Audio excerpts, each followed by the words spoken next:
Bonjour, je suis Sandrine Hautzmann, éducateur canin, diplômée d'État et comportementaliste chien.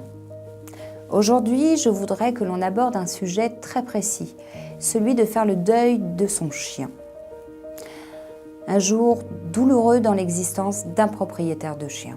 Un jour où notre compagnon qui a partagé de nombreuses années à nos côtés s'en va. C'est la fin d'une tranche de vie et le début d'un manque que seul le temps viendra atténuer. Nous ne sommes jamais prêts pour ce moment, même si nous avons essayé de nous y préparer, notamment dans le cas de chiens âgés ou malades. Chaque personne a besoin d'un temps plus ou moins long pour faire le deuil de son chien, et ce temps est très personnel. Il peut arriver que vous soyez dans l'obligation de faire un choix. Faut-il abréger ses souffrances? C'est une décision traumatisante, car vous vous retrouverez soudain avec le droit de vie ou de mort sur votre chien. Et chaque personne gérera ce moment selon ses valeurs, ses croyances et la peur du jugement des autres. Alors, voici mon conseil. Faites-vous confiance. Vous saurez quand ce sera le moment. Vous êtes responsable de votre chien, mais surtout, vous êtes la personne qui le connaît le mieux et qui l'aime. Vous pouvez être présent lors de son dernier souffle chez le vétérinaire ou faire venir votre vétérinaire à votre domicile pour faire partir votre chien. C'est à vous de juger si vous êtes en mesure de supporter cette situation. Si oui, cela peut permettre à votre chien de s'en aller en toute tranquillité dans un lieu sécurisant, sans déplacement et trajet de voiture, sans la terrible attente dans la salle chez le vétérinaire, ni la froideur de la table d'examen ou même les odeurs stressantes des lieux. Le choc, le déni, la révolte, la colère, la tristesse, le chagrin, toutes ces émotions font partie du processus de deuil et il faudra les surmonter pour vous diriger vers l'acceptation de cette absence. Une crémation individuelle vous permettra de récupérer les cendres de votre chien et de choisir selon votre sensibilité de garder l'urne ou de répandre ses cendres. Si votre chien est enterré dans le jardin ou si un arbre a été planté, pensez à clôturer le tour de ce lieu afin qu'un autre chien n'aille pas l'abîmer. J'ai rencontré des propriétaires totalement bouleversés et en colère contre leur nouveau chien qui, bien entendu, n'avait aucune notion de la valeur de l'endroit. Vous pouvez écrire un mot ou une lettre que vous glisserez à côté de votre chien.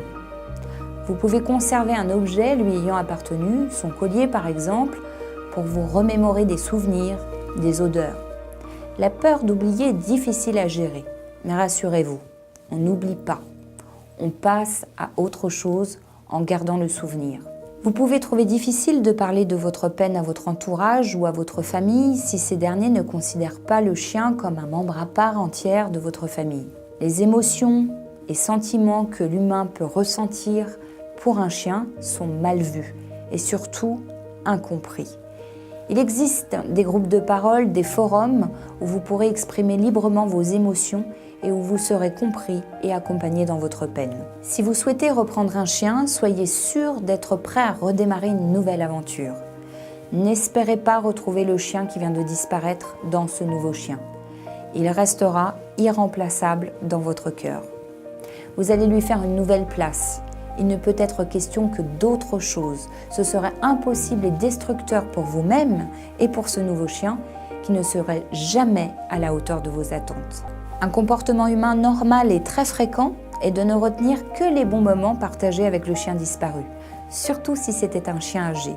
Face aux difficultés parfois rencontrées avec l'autre chien, surtout si c'est un chiot turbulent qui arrive, eh bien non, ne comparez jamais et soyez juste et honnête avec ce nouveau chien. Reprendre un chien de la même race, de la même couleur, du même sexe, représente un grand risque de comparaison. Il est parfois préférable de tenter une nouvelle aventure et de créer un changement. Si vous n'êtes pas prêt, prenez du temps. Parfois, prendre en garde un autre chien ou être famille d'accueil pour des chiens abandonnés peut être un moyen de voir si vous êtes prêt pour tisser un nouveau lien. Si vous avez connaissance d'une personne qui a perdu son chien, offrez-lui un petit présent. Un arbre à planter dans son jardin pour y répandre les cendres, une photo du chien disparu avec quelques lignes de compassion, un mug avec la photo ou le nom du chien, un geste touchant pour lui montrer que vous entendez sa peine. Voilà, si vous avez aimé cette vidéo, partagez-la avec vos amis et abonnez-vous à Wamis TV. Je vous dis à très bientôt. Au revoir.